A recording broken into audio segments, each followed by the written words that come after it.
Avvalambor assalomu alaykum. Bugungi mavzuyimiz ertangi kunni to'g'ri rivojlantirish, ya'ni ertangi kun farzandlarini to'g'ri rivojlantirish to'g'risida. Hayotimizga sun'iy intellekt kirib keldi. Qayerdadir ChatGPT, qayerdadir boshqa nom bilan nomlashyapti. Biz ChatGPT nomi bilan nomlab turamiz. Xuddi Tefalga o'xshab birinchi bo'lib shu nom bilan odamlarning ongiga kirib keldi. Va shu haqida, darsdagi o'rni haqida gaplashamiz. Bir zamonlar odamlar harflarni, boshqa narsalarni yozishni o'ylab topgandan keyin tog'larga, har xil narsalarga yozishgan, barglarga, yog'ochlarga va shu qog'oz o'ylab topilgandan keyin odamlarda ozgina o'ziga yarasha bir ruschalar возмущение deydi. Ya'ni kim shu narsadan bir ortiqcha hayajon bilan, ortiqcha qayg'u bilan qabul qilishgan kitobni. Keyinchalik kitob o'rniga mana kompyuterlar kelib keldi. Hayotimizga kompyuterlarning ham o'ziga yarasha kuchayishi natijasida ular bizani ongimiz bajaradigan funksiyalarni o'zlashtira boshladi. Endi bugungi kunga kelib qanaqa muhitga, qanaqa sharoitga egamiz? Yomon tomoni kompyuter yoki bo'lmasa internetda juda ko'p afzalliklar bo'la turib, darslardagi o'quvchilarimiz ko'p holatda bu narsalardan nojo'ya foydalanishyapti. Ko'chirish uchun yoki bo'lmasa imtihondan yaxshi baho olish uchun. Vaholanki ularning boshqa imkoniyatlari ham juda ham cheksiz. Avvalo shukr qilamiz, juda ham ko'p shu IT sohasi mutaxassislari yetib chiqdi va ular bir-biriga o'rgatib bu narsa kengayib boryapti, o'rganish va undan to'g'ri foydalanish. Lekin afsuski hali noto'g'ri foydalanish ham bor.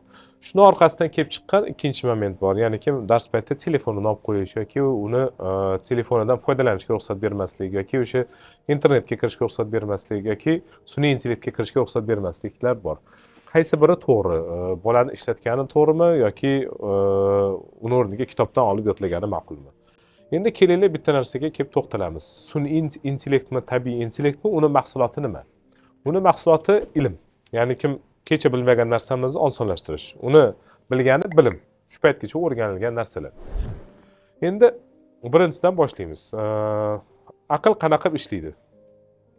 Aql birinchi qaysidir faktni yodlaydi. Chunki o'sha faktlarning asosida u nimanidir tushunadi. Masalan, men yong'oqni tushunaman va uni mazasini tushunaman. Uzoqdan rasmini ko'rsam, birinchi yodlaganman, kechirasizlar. Rasmini ko'rsam, o'shani mazasini ham tushunaman, undan qilingan pirogmi yoki shunga o'xshagan narsani ham tasavvur qila olaman. Yoki nimadir yong'oqqa o'xshatsa, tanimagan narsamni yong'oq yordamida taniy olaman. Bu tushunish degan. Boya yodlagan bo'lsam. Endi keyingisi qo'llash.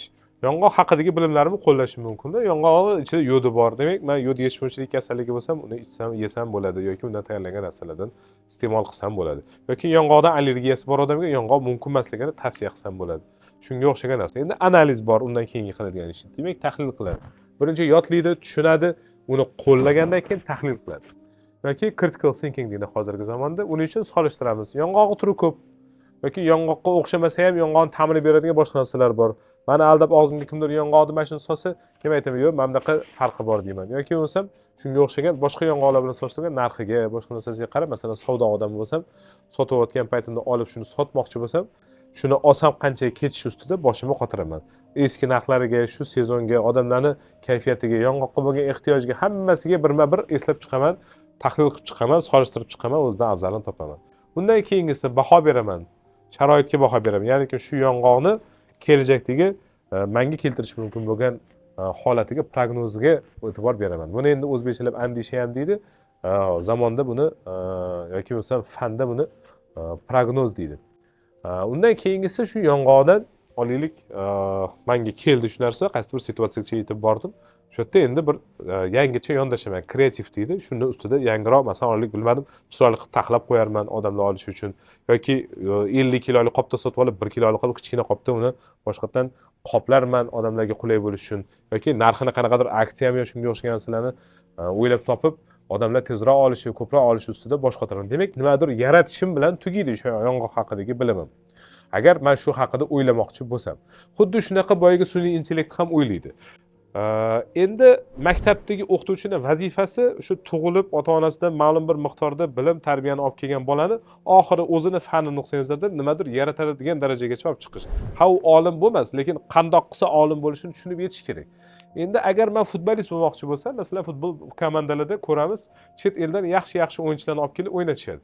Masalan, ichida 11 ta bola o'ynash kerak bo'lsa, komandada 5 ta 6 ta o'sha chet ellik futbolistlar bo'lishi mumkin. Bir xilda 10 ta 15 ta ham bo'lib ketadi. 20 ta 30 ta odam ichida yarimdan ko'p ham bo'lib ketishi mumkin.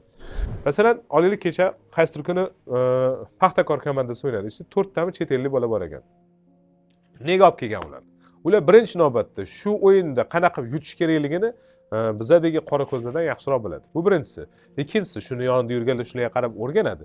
Demak, maktabda qaysidir bola voyaga yetganimizdek 6 ta etapda fikrlash kerak bo'lsa, o'qituvchi bir o'zi bo'lsa, u bolani qo'lida telefon bo'lsa, qaysiki shunaqa fikrlaydigan bo'lsa, o'sha ketma-ketlikda unga savol berishni o'rgatsak, shu telefondan kelayotgan javobni to'g'ri o'rganib, keyin bir marta shunga ekzemplyar ko'rsatib bergandan keyin, masalan, xuddiki pishirmoqchi bo'lsam, shuni birov menga birinchi ko'rsatib bergandan keyin yoki mashinani sotmoqchi bo'lsam, ko'rsatib bergandan keyin uni ketidan bajarsam, men osonroq o'rganaman. Demak, telefondagi sun'iy intellektni, kompyuterdagi sun'iy intellektni darsdagi vazifasi bolaga o'rnak bo'lish.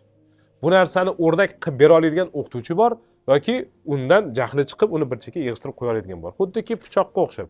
Uni ham to'g'ri foydalanishni biladigan oshpazni qo'liga bersang, osh pishirishni o'rgatadi. Shu pichoqni ishlatishni o'rgatgandan keyin bekorchi odam qo'liga tushib qolsa, et betini kesadi. G'alamis qo'liga tushsa, o'g'ri bo'ladi, qassob bo'ladi, qotil bo'ladi.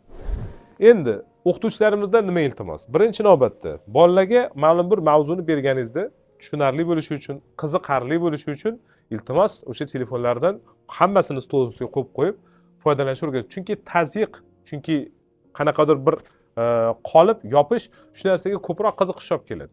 Ming yomon tomoni bolada yetarlicha tasavvur, yetarlicha hayot tajribasi yo'q bo'lganligi uchun kerak emas narsalarga bo'sh vaqtini o'shanda ishlatib qo'yadi.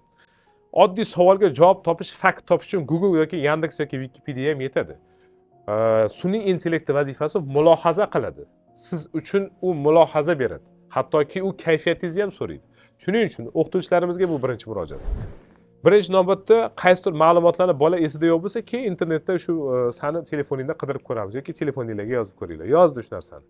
Endi siz asli maqsadni falon narsani qo'yib oling. Agar o'zingiz darsingizda to'liq maqsad qo'yib olmagan bo'lsangiz, o'zingizni bilimingiz yetmasa, bolani shu darajaga ko'tarishga, uni telefonni bir chekkaga suzdirib qo'ygandan ko'ra telefonni o'ynanib o'tir deganingiz yaxshiroq. Chunki sizdan ko'ra telefondan ko'proq foyda oladi. Faqat u kerak emas narsaga ketib qolmasin, shu fan doirasida qilsin degan ma'noda aytamiz.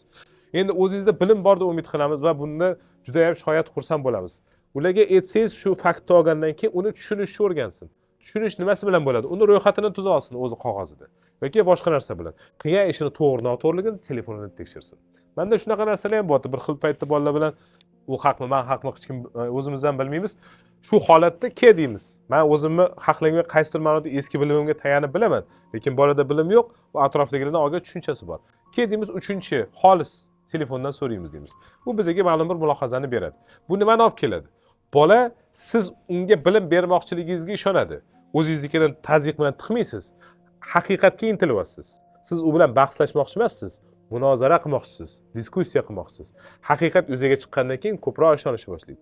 Endi kitoblarda bilim yo'qmi, hammasi telefondami degan savolga javob berib ketamiz. Yo'q, o'sha telefondagi hamma narsa kitobdagi ma'lumotlarni olgan. Uni o'rgatilyapti, o'qitilyapti, hali aqlli bo'lib yetishgani yo'q.